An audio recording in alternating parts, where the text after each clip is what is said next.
Ministry of home को ये directions दी कि ये कंप्लीट।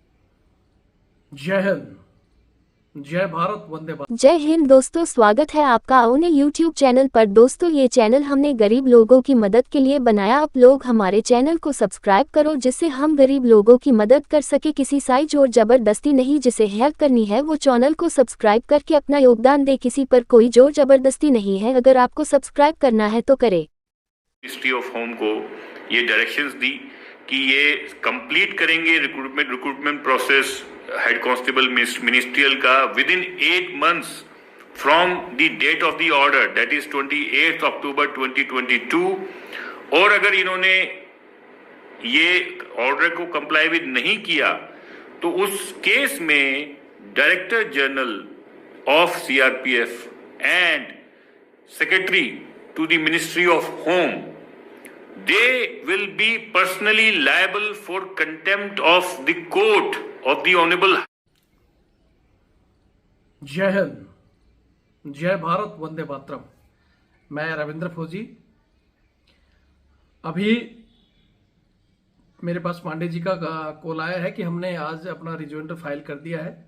तो जो बच्चे कह रहे थे या इधर उधर से जो भी कर रहे थे, हमने अपना रिजॉइंडर दाखिल कर दिया है। और भी कोई हो, 10 तारीख का समय है, 10 तारीख से पहले पहले अपना जवाब दाखिल कर सकते हैं।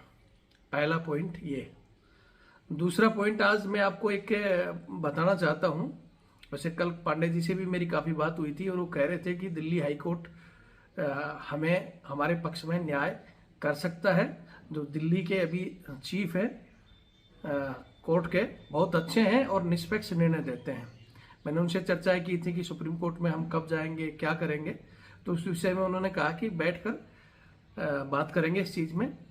उसके अलावा एक और मैं आपसे कहना चाहता हूँ, कुछ दिन पहले जब हमारा ये एग्ज़ाम नहीं हो रहे थे, जब ये अग्निपथ योजना नहीं थी, उससे पहले जब एग्ज़ाम की डेट पर डेट चल रही थी, तब आपको याद है इसी समय सीआरपीएफ का भी एक केस आया था। सीआरपीएफ के एक पोस्ट थी, उसके लिए उन्होंने पोस्ट निकाल तो दी थी, लेकिन उनका भी एग्जाम और आगे का प्रोसेस नहीं कर रहे थे। और उनको लेकर भी उस समय काफ़ी बच्चों ने हमारे से भी संपर्क किया था, इधर उधर भी।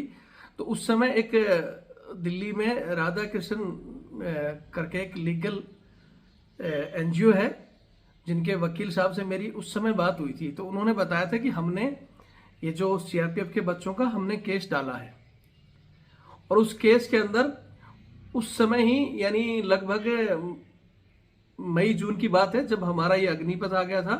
और उस समय दिल्ली हाई कोर्ट ने ऑर्डर दिया था सीआरपीएफ को कि भाई आप इस तरह किसी भी जिनकी तैयारी कर रहे हैं बच्चे, जो इतने दिन से आप कह रहे हो पोस्ट निकालेंगे, अब नहीं निकालना है, उसकी पूरी नहीं कराना, ये गलत है। और सीआरपीएफ को बाकायदा 6 वीक का टाइम दिया था कि आप जल्दी से जल्दी ये भर्ती कंडक्ट कराओ, पूरी करो। लेकिन कोर्ट के ऑर्डर को डिनाई करते हुए सीआरपीएफ ने उस पर ध्यान नहीं दिया। फिर वो बच्चे भी इधर उधर हो गए कि भाई कोर्ट के आने के बाद में भी नहीं सुन रहे। और इसी बीच में हमारा अग्निपथ आया था। तो मैंने भी ये केस भी इनसे डिस्कस किया था, लेकिन उस समय इनका कोई निजी काम या पता नहीं कहाँ ये बाहर चले गए थे। फिर मेरा बीच में इनसे संपर्क नहीं हो पाया। फिर जो अपना केस था, आपको पता ही है, पांडे जी कर ही रहे हैं, और धीरे धीरे करके 22 लोगों ने केस डाल दिए। तो जो बच्चे दिल तोड़ रहे हैं उनके लिए एक उदाहरण है। अभी 2-4 दिन पहले ही दिल्ली हाई कोर्ट में फिर से इन्होंने उसका रिट पिटीशन दायर की है कि भाई कोर्ट के आदेश के बावजूद वो लोग ना तो वो वैकेंसी को पूरी कर रहे हैं और ना ही भर्ती निकाल रहे हैं, और वो बच्चे ओवरेज वगैरह हो जाएंगे। उसमें भी सेम यही सिस्टम था कि भाई जो इतने दिन से तैयारी कर रहे थे उनकी एज निकल जाएगी। एक होता है कि जैसे आर्मी के ही बच्चे हैं जिनके सपने हैं कि आर्मी में ही जाना है, 5-5 साल मेहनत की उन्होंने, अभी भी बहुत से, चाहे वो मजबूरी में समझो या शौक से समझो, 4 साल की नौकरी के बावजूद भी लोगों ने लाइन लगा रखी है। तो इसी तरह सेम सीआरपीएफ में भी जाने वाले बच्चों की जो तादाद थी डायरेक्ट हवलदार की एंट्री के अंदर, हेड कांस्टेबल की, तो वो काफ़ी दिन से तैयारी कर रहे थे, जब वो वैकेंसी नहीं फिल कर रहे थे। तो अब पिछले महीने में ही 28 अक्टूबर का ऑर्डर है कि जब ये केस दोबारा कोर्ट के पास गया तो कोर्ट ने सख्ती के साथ सीआरपीएफ को और उनको इतना फटकार लगाई है, और उन्होंने 1 महीने का टाइम दिया है नहीं तो डायरेक्टर ऑफ डीजी, जो सीआरपीएफ के डीजी हैं, उसके जिम्मेदार उनको ठहराते हुए कि कोर्ट का आदेश भी आप अगर नहीं मान रहे हो, गृह मंत्रालय को और उनको सख्त आदेश दिए हैं, एक महीने के अंदर अंदर आप इस चीज को कंप्लीट करेंगे।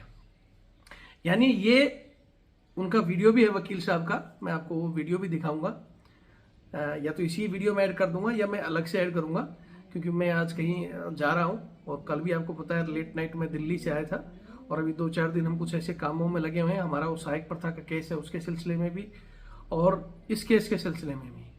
तो ये उन बच्चों के लिए जैसे जो उत्तराखंड में किया, या ऐसे भी जो दिल तोड़ रहे हैं, उनके लिए एक इतिहास समझो, या एक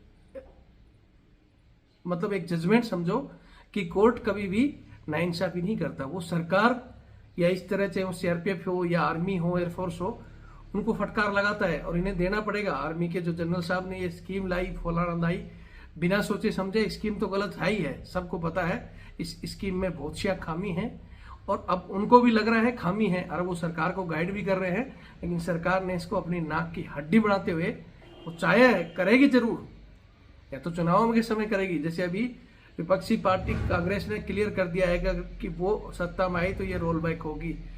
ये रोल बैक तो होना ही होना है। मैंने पहले ही कहा था, चाहे बीजेपी सत्ता से हटेगी तो होगी, या फिर एक बड़ी लड़ाई होगी, तो फिर ना बीजेपी ना कांग्रेस किसी की जरूरत नहीं, हमारे आर्मी अधिकारियों को ही मजबूरी में करना पड़ेगा, नहीं तो फिर इनका भुगतान इन लोगों को नहीं, पूरे देश को भुगतना पड़ेगा। तो ये तो बात की बात है, इसके लिए तो हम अंत तक, जब तक हमारी सांस है, हम लड़ते रहेंगे। लेकिन इस लड़ाई के बीच में उन बच्चों का भविष्य, जिनकी 2 साल 5 साल की मेहनतें खराब हो जाएंगी, जिनका जीवन अंधकार में हो जाएगा, उनके लिए हम इस लड़ाई को थोड़ा फास्ट गति से अपने हिसाब से लड़ रहे हैं और लड़ना चाहते हैं। हाँ, बीच में कुछ बच्चों की वजह से हमें कुछ एक निर्णय चेंज करने पड़े हैं। अगर खुदा ने खास्ता वो दिक्कत होगी तो वो उन बच्चों की जिम्मेदारी होगी।